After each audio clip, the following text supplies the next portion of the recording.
আমি বিজ্ঞান ও কোরআন মাজিদের মধ্যকার সম্পর্ক নিয়ে জানতে ভীষণ আগ্রহী। এরকম কোনো বই থাকলে জানানোর অনুরোধ করবেন।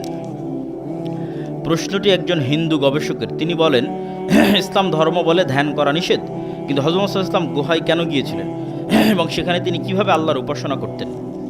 সম্মানিত উপস্থিতি, সকল নবী সালাত আদায় করত। সালাত আদায়ের ধরনে পার্থক্য হতে পারে।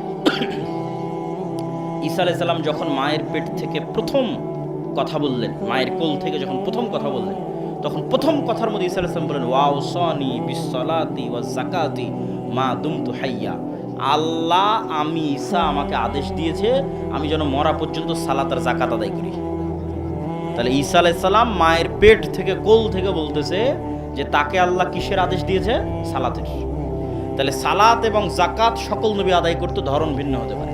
তাহলে মুহাম্মদ সাল্লাল্লাহু আলাইহি ওয়াসাল্লাম কিভাবে ইবাদত করতেন? তার দাদা আব্দুল মুত্তালিবকে যেভাবে ইবাদত করতে দেখেছে, সেই ইবাদতের ধরন আমাদের জানা নেই।